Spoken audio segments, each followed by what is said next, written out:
Wagwan, my name's Sean. I use she/her pronouns, and this is Trans Pride Southwest Trans Ends event. Yeah, so we are actually gonna only have like three interview thingies. Unfortunately, Chayo can't make it because of like personal reasons. Um, so we have first we've got like Alison talking about like her experiences as like an older trans person. Then we have Daniel talking about like I guess the intersection between like trans and like disability issues, and then we have like Travis talking about like passing. So yeah, sorry for like the technical difficulties. It just yeah, technology is a bit peak. How you I'm doing? okay, thank you. How are you? I'm good. I'm good. Alison, would you like to give us a brief introduction? Yes, I'm Alison Chambers. I'm currently, I'm living full time now in Gran Canaria, and I'm in my early 60s. When um when did you realise that you were trans? Um, I knew there was something different, but I didn't know what when I was about 7 or 8 years of age. Mm-hmm. And that was my very first dressing occasion when two friends over the road, which are girls, Linda and Pamela, and we dressed up. And I've known ever since that I was different and have struggled with it throughout my life, I guess. And that's mainly because growing up in the teenage years, early 20s, even my early 30s, there was hardly any information about it. There was no internet. There was no help. I couldn't talk to anybody. So yeah, I used to dress up and in private and whenever I had the opportunity. So yeah, it was difficult in those early teens and 20s. I guess though it like goes to show like how amazing and how important having like trans visibility is. Like 100%. I from my perspective, the way that the awareness of transgender issues, some of the struggles that we face on a daily basis, for me, has become more visible in all forms of media. Um, Kind of over the last 5 to maybe 7 years. So you now see it being debated in Parliament. You see it being debated on the television. You have the rise of what I would call a feminist right wing, who appear to be determined to make our lives as difficult as possible. And I think that if you speak to most transgender girls or boys, I think that most of us just want to be able to live our lives that makes us happy without the fear of transphobic abuse, loss of jobs, loss of medical support, etc. So that's you where I'm. No, go on. you talked about like oh sorry, did I just you talked about like your like struggles briefly. Do you want to like elaborate on that if you feel comfortable, of course.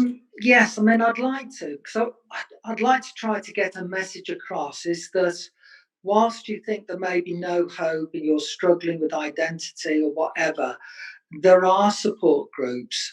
There is help out there.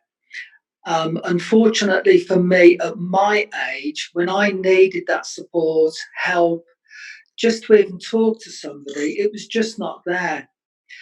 So I kind of guess is that for me at 31 years of age, I thought I just can't live my life anymore like this. I was married, I'd got two boys, I'd got a good job, and the constant thoughts and hiding away was doing my head in. So I went to my doctor, and of course, in those days, he knew nothing about it. So I got referred to a hospital. I had 12 months worth of psychiatric treatment to basically cure me, and that didn't help. And then in the end, against my better judgment, they decided to give me electric shock treatment for 12 months, which I can tell you is painful and it's very uncomfortable. And, it was, and it didn't help. It didn't help. Nothing changed. Psychiatric, electric shock, nothing happened. And then some years later, I came to a crossroads in my life. My wife had walked out on me, taken my two children, and I planned everything down to the nth degree, and I decided to commit suicide. And it didn't work because I'm still here. So, and I was found by two walkers unconscious, and then had to have more therapy to get myself around that. And then I decided this is it. I can't continue to live this lie anymore. And I decided to come out and full time and started going to the gender clinic. And that changed my life. And now I've been full time for over 5 years now, continue to be on hormones, had breast augmentation 2.5 years ago, and I'm now living my life in Gran Canaria. How amazing does it feel to be at that point? It's been a very long and a very difficult journey, and I will absolutely say that I don't think I could have done it without the support of my ex-wife. And certainly my four boys have been absolutely wonderful about it and have fully supported me all the way. And I think because they are now living in a more enlightened world where these things are discussed, then they've said, okay, that's fine. If that's what makes you happy, we're here for you and we will support you. It is quite funny at times, I've got to say, because I go shopping with them and we're going to Asda or Tesco or whatever, and sometimes they forget and they'll go, Dad, and I turn round and you get people who will look. But you know what? I've got broad enough shoulders and it doesn't bother me, because at the end of the day, it doesn't matter what I look like or how I feel. Believe it or not, I'm still their dad, and that's important for both me and for them.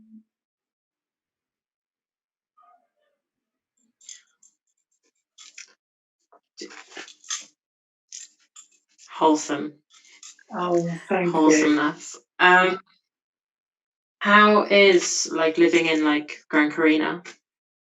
I love it. I mean, I've been on holiday here for the last 8 years, and I kind of guess is Mhm. that I fell in love with the island straight away. It is, I don't know if you know, it's a very liberal island. It's got some amazing scenery. It's got amazing beaches. It's even got a mountain. It is well known for hosting probably one of the largest pride events in Europe. Um, in fact, last year there was 45,000 visitors, so I'm told, and I fell in love with it. And the very first time I came to Gran Canaria, I only came for 4 days, and the joy of being able to kind of be myself 24/7 and wear a bikini and go clubbing and all the rest of it. And it did help me change my life.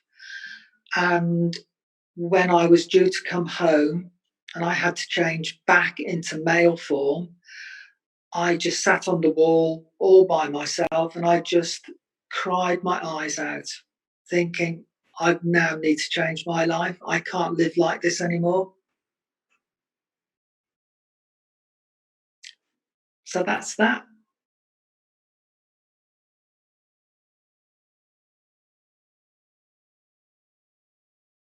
Really liberating, like what's going on, like having that experience. And like, I guess my last question to you would be, what is the best thing about being trans? For me, the best thing about trans is actually being myself and able to live the life that I have denied myself for so many years. It has released so much tension, so much anxiety, so much hurt. And it is, for me, it has been the most difficult of journeys. And I keep threatening to write a book, and I will write a book. And I now have in Gran Canaria every opportunity to do that. But at long last, I can be myself and I don't have to hide myself away anymore. And if people don't like that, you know what? That's not my problem. That's your problem. 100%. I'd Yeah. actually, I would definitely read that book. Yeah, no, I do keep threatening to do it, so I must do it. I think, yeah, that looks like it. It was so lovely to meet you.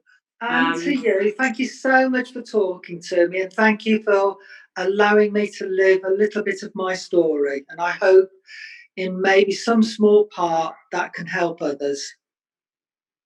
Bless up. Lovely to hear from you. Okay, take care. Bye. So yeah, next up we have Daniel Dorian, who is organising a protest in London on Saturday. For those of you listening in London, should go to. Hello, my name is Nathan Adam. I'm part of Trans Pride Southwest. My pronouns are he, him. And today we are joined by Daniel Doran, who pronouns he, him, and they, them.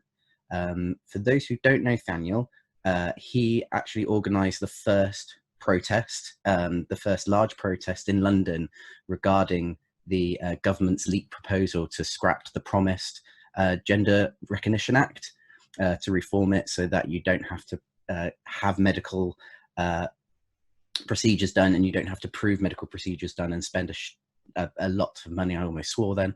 A lot of money to actually get it sorted out. A lot of money, a lot of time work, and then necessarily then go up against a bunch of people who don't know anything about sort of like gender and sexuality and whatsoever, and hope that they say, yeah, cool. And also about the supposed proposed acts that Liz Truss wants to put in form regarding single-sex space places, including toilets and refuges, and sort of basically exclude trans women from them. So we're not actually here to talk about the protest, though we will probably talk about it a bit later. We are actually more here to talk about ASD, so autism spectrum disorder. So the one thing that Daniel really likes to put in his protests is that they are fully accessible, whether that person has a physical disability or a mental disability, that they can go there and they can protest and they can stand with all the other community as well and be a part of it and make that easily accessible to them. Because a lot of the time, would you agree, Daniel, that a lot of the time protests don't really sort of focus on that a lot? Yeah, they're very typically march-based, which is already quite inaccessible for a lot of people. And even when they are static protests, they often don't put a huge emphasis on accessibility. And I guess the same with I know that Bristol Pride have been trying very hard to make Bristol Pride more accessible, but in the history, Prides have not been all that greatly accessible either, and it's more something that's coming up. Yeah, that's definitely been an issue. Okay. Well, let's start off. So from the small amount of research that I've done, I found actually quite a lot of terms and labels for sort of autism, ASD, ASC. what are the preferred terms that should be used by the general public regarding autism, and what sort of labels are commonly used that could actually be quite problematic? So I think a lot of the time, like with many things, it comes down to personal preference. So some people may be using older terms because of the time that they were diagnosed or the person they've been diagnosed by. And sometimes it literally just comes down to preference. So ASD, autism spectrum disorder, is one that's been used for quite a while now. And a lot of people like that simply because of the emphasis on the word spectrum. It makes autism seem a little bit less black and white. Autism spectrum condition has started to become a little bit more popular just because it takes away the word disorder, so it sounds a little bit less medical. For me personally, I find that ASC and ASD both sound kind of similarly medical. I don't think there's a massive difference between disorder and condition, but some people do genuinely prefer it. For me personally, I think that just the word autistic is the easiest because it's straightforward and we know what it means generally. However, there is a lot of overlap between other neurodiverse conditions. So a lot of people will not experience just symptoms of autism. They may also have symptoms of dyslexia, dyspraxia, ADHD, ADD, even Tourette's has come under it before as well. Some types of epilepsy as well even have crossover. So for that reason, a lot of people also just prefer neurodiverse. It means you don't have to go into details specifically about what you've been diagnosed with, and it gives a more general idea. I would say that neurodiverse is kind of like the word queer, so it's more of an umbrella term that covers a lot of things. And also, much like with queer people, if you're not sure, just ask. One person may prefer another term. It's like pronouns or sexuality, just ask what they prefer to use. I would say the one term to avoid using, but some people are still comfortable with it, would be Asperger's, which is supposed to be a very specific kind of autism. However, it has links to Hans Asperger. The guy who came up with it was a Nazi eugenicist. Okay. So yeah, it's not a great word to use. So if you can avoid it, I would. But some people have been diagnosed with it still are kind of trying to take it back because that's a word they're used to. But yeah, I would generally say safe bet autism or just ask. Fair enough. Fair enough. So do you believe people on the spectrum, people with autism or even neurodiversity, do you think they're not taken seriously or discriminated against when it comes to expressing their gender identity? It can certainly be the case. There's been a lot of information recently in the news about something we've known for a while, which is that a high percentage of trans patients in gender clinics are autistic or on some kind of neurodiverse spectrum. And some people are sort of wondering why that is. I think a lot of it comes down to you're not more likely to be autistic if you're trans or vice versa. It's just that autistic people tend to be more likely to embrace who they are without caring about what society feels. Autistic people very often just see something about themselves and go, okay, cool. So what do I do now to make that happen? Rather than, oh no, what will people think of me? And that sometimes can cause issues with gender clinics. I have a friend from Sweden who I remember back when he was being referred to his gender clinic, they were literally told that you can't be both. If you're autistic, that means you must be lying about being transgender and you're just confused because you're autistic. I've definitely heard less tales of that in the UK, thankfully. But I think it can be quite a hurdle, especially for younger people who are receiving treatment for their autism, because people will want to focus on one condition and not the other.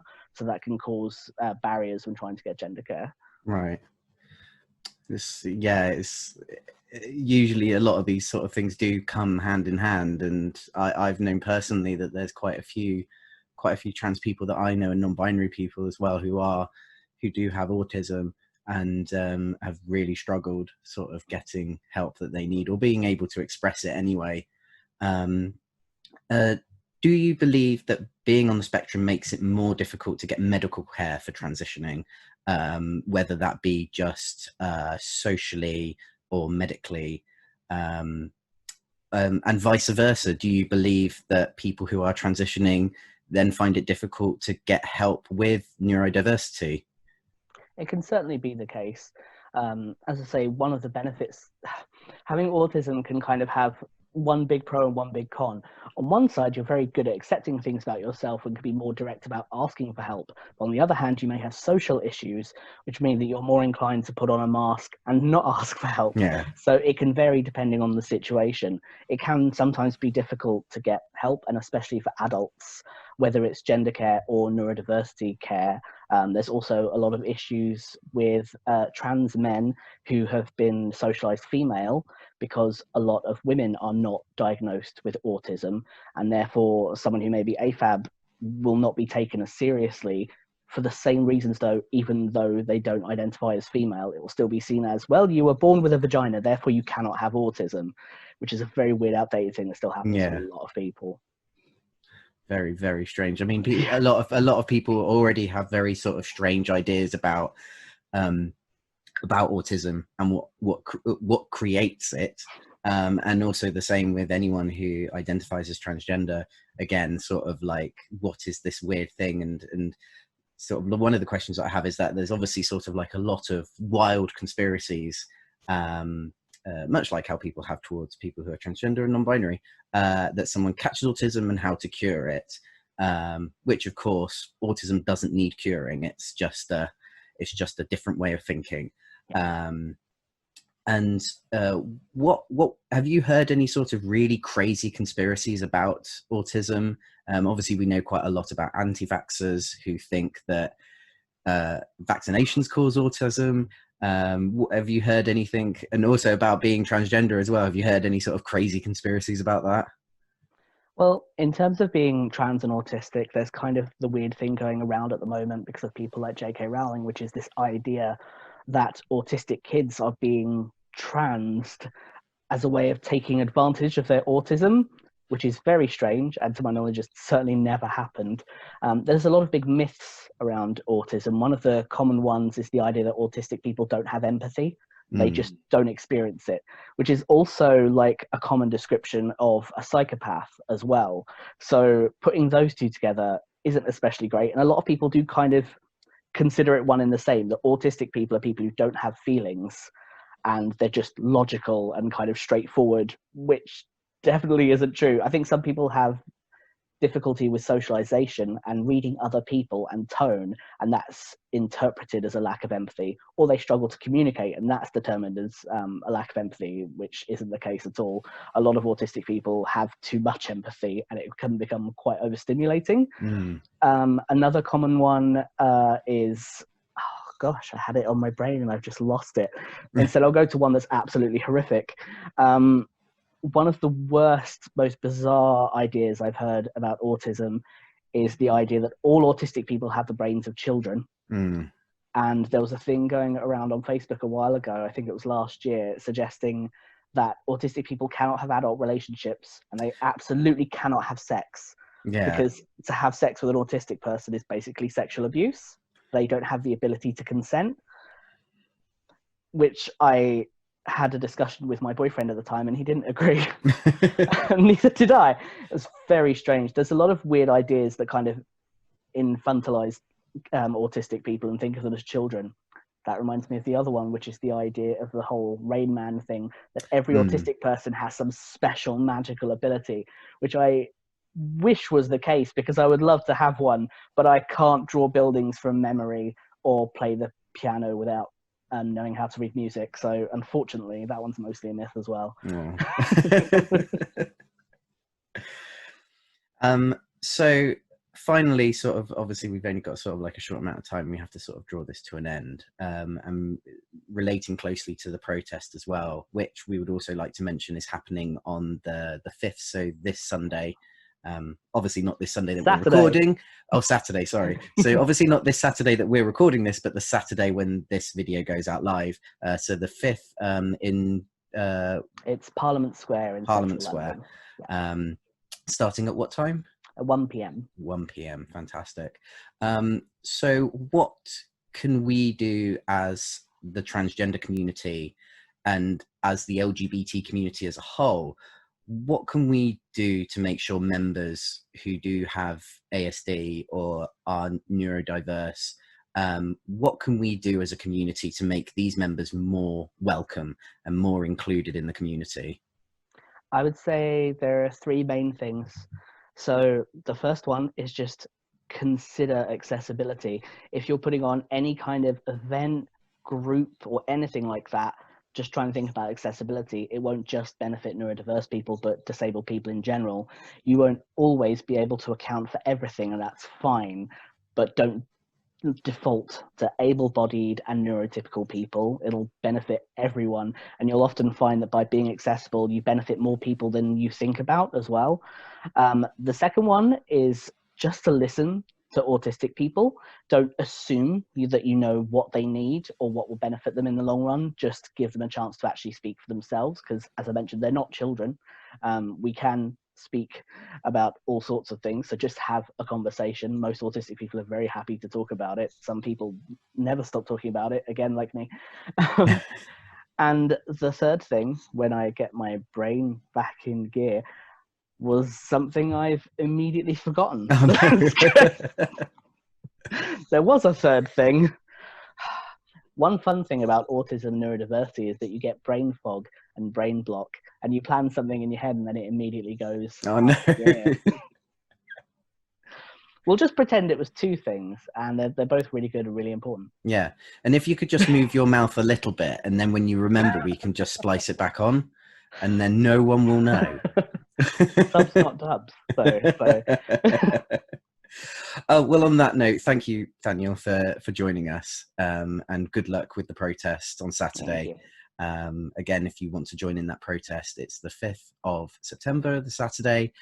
Starts at 1 p.m. You have an amazing array of speakers actually coming along, so it should be a really good day. And I hope that for personally and for the community, that the government just bloody well listen. Yeah, hopefully we won't have to have another one for a long time if it goes well. Yeah, awesome. Thank you, Daniel. Thank you. So next up we have Travis Alabanza, who is a performer and activist, and yeah. Hello there. Hi. Magic. Do you want to introduce yourself, just in case there are some people who aren't aware of who you are? Sure, why not? Yes, my name is Travis Alabanza. Before many things, I'm actually a Bristolian born and bred. And amongst many other things, I'm also an artist, a theatre maker, and a writer. Oh, okay. Yeah, we've already met, but my name is Sean. Yeah, so I guess I just wanted to start by asking, what does euphoria mean to you? And actually, what does passing mean to you? Wow.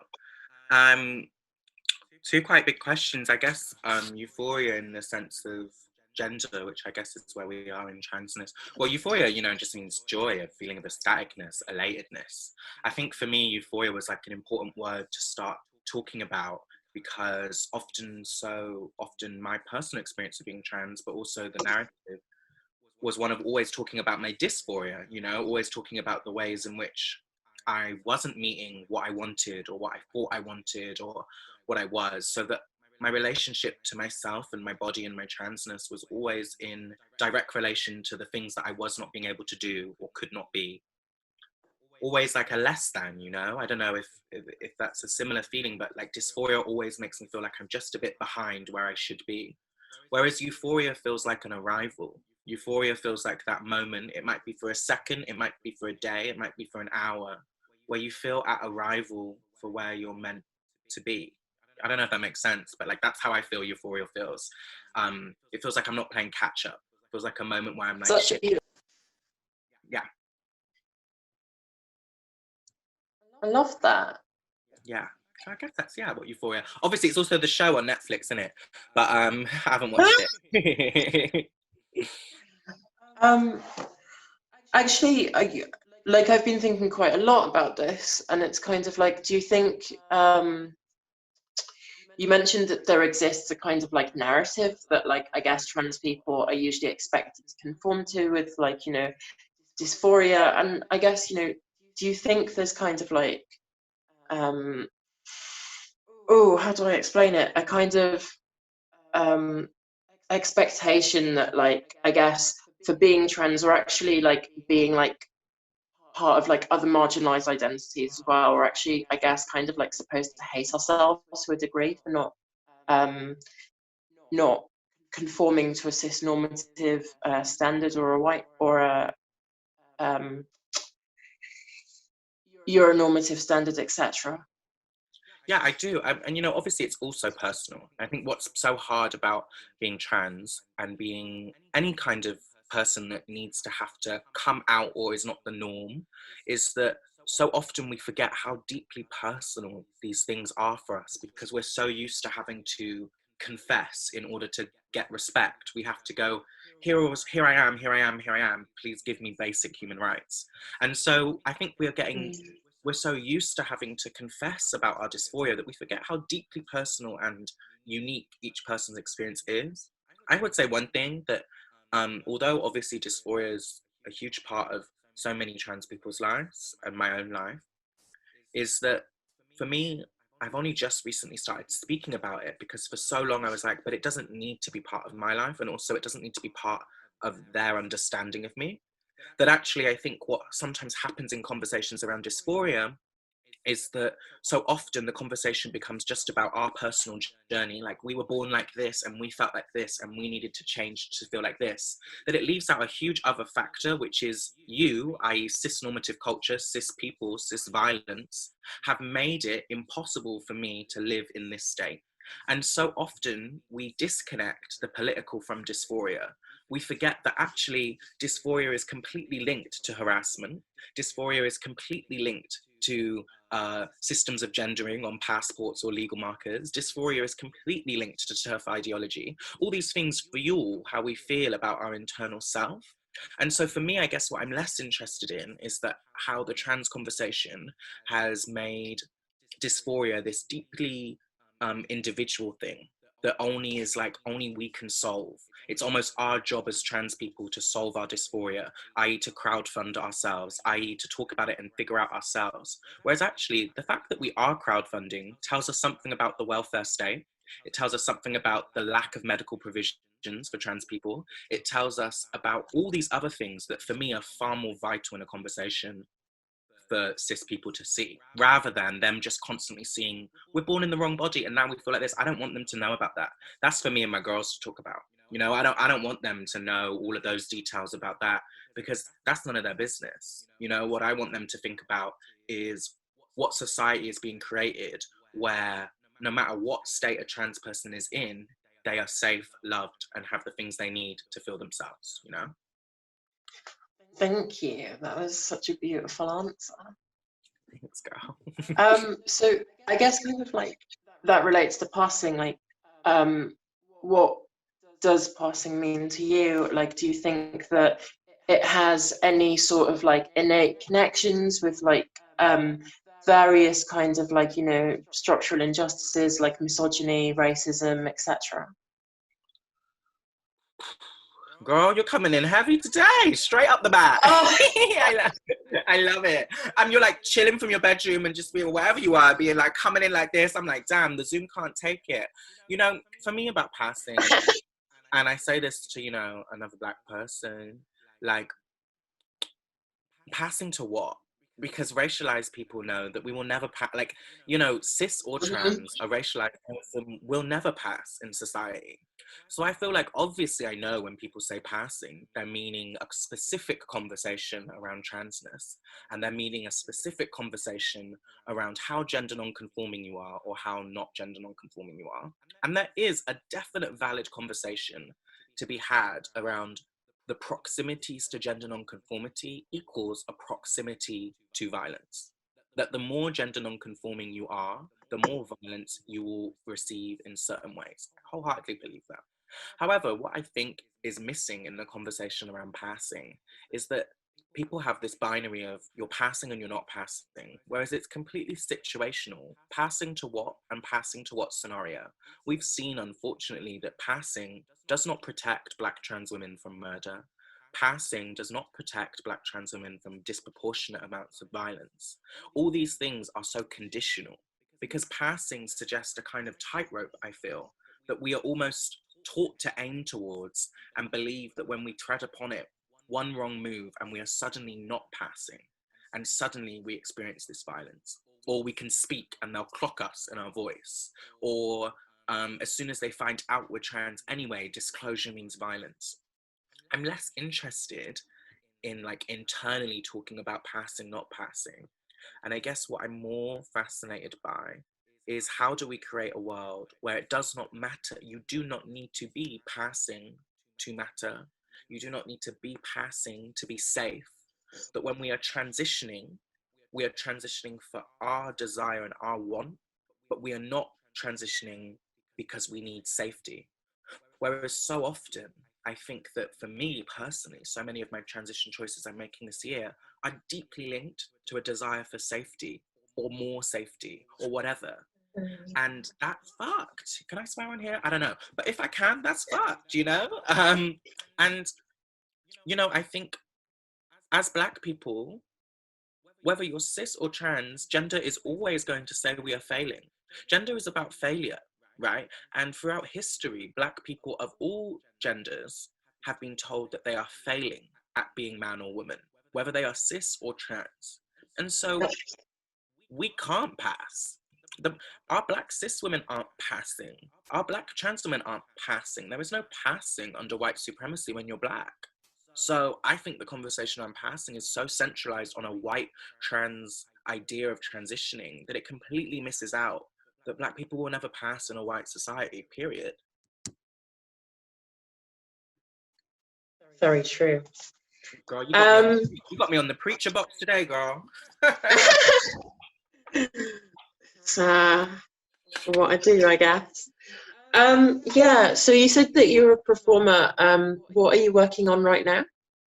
I'm working on waiting for all the shows to be able to reopen. You know, I was mid international tour. I was in Brazil actually whilst lockdown was called with burgers, and so we were on international tour, and so hopefully I'll finish that. I'm also writing a lot of shows for other people at the moment, which is really exciting. Obviously, all of these are pending on large gatherings being allowed to happen again. So right now, I'm working on rest. I'm working on myself and things like that. I'm just waiting for theatre and all these projects I had in the mix to be allowed to exist again safely, I guess. I'm working on getting to know Bristol again. It's changed, girl. It's changed. Right. Yeah. Self-care is important, especially when you're trans. So true, you know? And I think having time to figure out check in with my gender again that's like outside of other people, you know? I think so often again, we're so used to constantly disclosing so much of ourselves that I haven't had time to really sit with myself and be like, who am I when the noise isn't there? What do I need? What do I want? Find the right place for laser hair in the city, you know? Yeah, so I kind of like had one more question. It's something that I've been thinking about quite a lot recently. And I guess it can relate back to like what you said about how like, you know, various injustices have power to control people's bodies. And I guess kind of like understanding that, I just want to ask, like, to you, what is the best thing about being trans? Oh, what a gorgeous question. I want to know your answer after, okay? For mine as well. Yeah, sure. You know, I think for me, I meet people of older ages that are not trans, that are maybe straight, and they're reckoning with learning that they're allowed to say no and learning that they are allowed to carve their own rules for themselves. And it will be like 40, 50-year-old men in my family finally learning that they can decide to do something for themselves. And I think what's so beautiful about transness, trans people, despite all the amounts of violence, despite all the amounts of injustices around us, we are choosing to carve our own rules for our own bodies and our own selves. We're saying that actually the thing that we were given doesn't work for us, and we are deciding to be autonomous in the midst of so much violence. For me, that is so beautiful, because when I struggle, when I feel like there is times when I'm finding it too hard, or when my life comes up with another challenge that maybe has nothing to do with being trans, I remember that I did the most powerful decision for myself to say, fuck you, I'm not this, I'm actually this. And I'm like, how badass is that? Like, I don't know, like, and we're still doing it, and like, we're still here, and we're still, I mean, for me, that feels, I just love it. It makes me so excited and happy for us, because it's a remarkable, I always have the image of like, I don't know I'm not very good at plants, but apparently there's like plants that can survive windstorms and rain and like fires, and they'll still be there in the seeds. And I often think that about trans, is that like, there are fires, there are winds, there is de-archiving, all these things, and then as trans people, we're like still here growing. Beautiful. What about you? Love that. I'd actually say that like the experiences that, you know, how do I phrase this? Like, from having like a particular standpoint, and having like, you know, certain experiences, I'd say that it's like put me in like a reasonable position to like, I guess, understand how like various sort of like injustices sort of like intersect. It's like, and actually having like, I guess, such a like weird like understanding like of gender, like in particular, like, you know, being a trans person of color, and I guess really, I don't know, being able to form such a view on how race like shapes gender. I don't know if I'm like making sense, but I guess like what I'm saying is like, I don't know, the like, for lack of a better term, like epistemic privilege. Yeah, I guess that's what I'd say.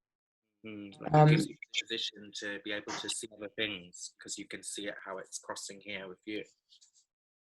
Right. And I guess, I don't know, it kind of puts me in a place where I'm kind of like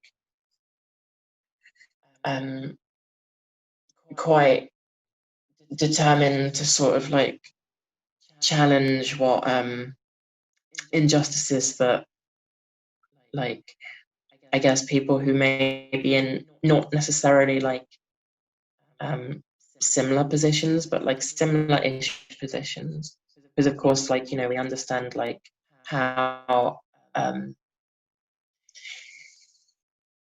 difficult at times our lives may be, but obviously for some people who don't have the same privileges that we do, it's like it kind of puts everything into perspective. Does that sort of like make sense? Absolutely, 100. I think being trans builds a natural solidarity across so many different people and places. You're so right. I love that. Love that. Right. It looks like we've come to the end of the interview, sadly. Oh, But nice to see you. So good to see you too. I'd actually like at some point love to like, you know, discuss this stuff like properly. We should. We absolutely should. Whether that's in private or public, we'll go for a coffee or not. I can't wait. We got to have a longer conversation in this. That'd be so groovy. Right. Are there any like final words that you'd like to say?